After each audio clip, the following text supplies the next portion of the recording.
সবাই মিলে করতালি without jealousy. Let's welcome the man of the evening, the man of this lovely moment, the Grand Master Surjo Shekhar Ganguly. Good round of applause. এবার জোরে হাততালি হয়ে যাক। হঠাৎ করে আমরা দেখলাম যে খুব পপুলার একটা স্পোর্ট হয়ে উঠেছে কলকাতা শহরে। গলিতে গলিতে চেস ক্লাব শুরু করেছে লোকেরা এবং চলছেও খুব ভালো। এটা আমার মনে হয় কোভিডের টাইম থেকে শুরু হয়েছে, দাবার প্রতি ইন্টারেস্টটা বেড়ে গেছে মানুষের মধ্যে আর কি। হাউসে যান, ছবি দেখুন, ভালো হলে সকলকে বলবেন, খারাপ হলে আমাদের বলবেন।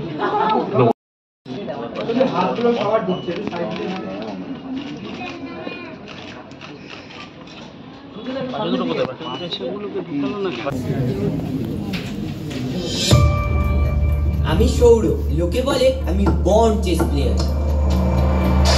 দেখুন বোর্ডের বাইরেও আবার কত অপোনেন্ট। দাবা খেলাটাই এমন, যে চাল ভেবে আসবেন প্রতিপক্ষ দেবে ঠিক তার উল্টো। একদম জীবনের মতো উলিয়ে যাচ্ছে না? চলুন শুরু থেকে খেলাটা দেখা যাক। জয় বাবা ফেলুনাথ। যুদ্ধে যেমন রাজা থাকে, সৈন্য থাকে, দাবাতেও তেমন হাতি ঘোড়া। এই যে ছোট্ট বাড়িটায় একমাত্র একজনই প্রথম ওকে চিনতে পেরেছিল, দাদু তো পেরেইছিল, কিন্তু সবচেয়ে ইম্পর্টেন্ট যে সে হচ্ছে মা।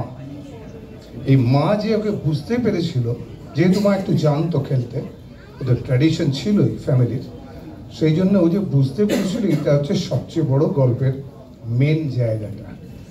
বড় প্লেয়ারের আসল পরীক্ষা জিতে আসায় নয়, ফিরে আসায় হয়।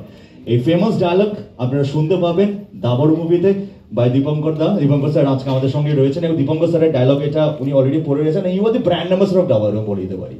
You are the brand ambassador, এত পুরো দাবারু প্রিন্টেড জামা পরে। Yes, obviously he is a man of this evening. দাবা নিয়ে কোনো প্রশ্ন তোমায় জিজ্ঞেস করবো না, আমার একটা প্রশ্ন রয়েছে। 17 বছর বয়সে ইন্টারন্যাশনাল মাস্টার, 19 বছর বয়সে গ্র্যান্ড মাস্টার, প্রেম করোনি সেই সময়? হ্যাঁ, ওই জন্যই তো 16 বেশি দেখানো হয়নি, তাহলে সেন্সর হয়ে যেত। বাট হ্যাঁ, এই যে বলা হচ্ছে যে 19 বছরে গ্র্যান্ড মাস্টার বা 16 বছরে আইএম, আমি জাস্ট এটা হাইলাইট করতে চাই যে দাবা কতটা ইয়াং হয়ে গেছে এখন। 95-এ আমার যখন 11 বছর বয়স ছিল, তখন আমি রাশিয়ান গ্র্যান্ড মাস্টারকে হারাই এবং সেই সময় সেটা তখন ওয়ার্ল্ড রেকর্ড ছিল। আজকের দিনে 12 বছরে গ্র্যান্ড মাস্টার হয়ে যাচ্ছে। So that's the difference. মানে 11 বছরে আমি সেই সময় গ্র্যান্ড মাস্টারকে হারাচ্ছি। তো এইটা অবশ্যই একটা ডিফারেন্ট একটা কাজ। শিবু ফোন করে যখন বলেছিল যে স্পোর্টস নিয়ে একটা ছবি ভাবছি, কারণ আমি বললাম এতে আমার কি করার আছে, স্পোর্টসের সাথে তো আমার খুব একটা যোগাযোগ নেই। কিন্তু বললো যোগাযোগ করতে হবে, যোগাযোগের জায়গা আছে। তখন আমি বললাম বেশ কীরকম জায়গা? তখন বললো যে এরকমই একজন অসাধারণ একজন ব্যক্তিত্ব যে আমার পাশে দাঁড়িয়ে আছে, তার মানে ইন্সপায়ার্ড বায়োপিক হবে একটা, এবং সেখানে যে তার জীবনে সবচেয়ে বড় ভূমিকা পালন করেছে তার মা, সেই চরিত্রটি।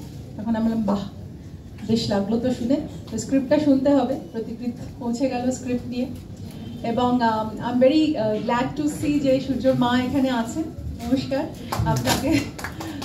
যে এরকম সুযোগ কখনো হয় না যে এরকমভাবে একজন মানুষকে দেখে তার জায়গাটা আবার তৈরি করা, তো সেটা আমার কাছে একটা বিরাট পাওনা।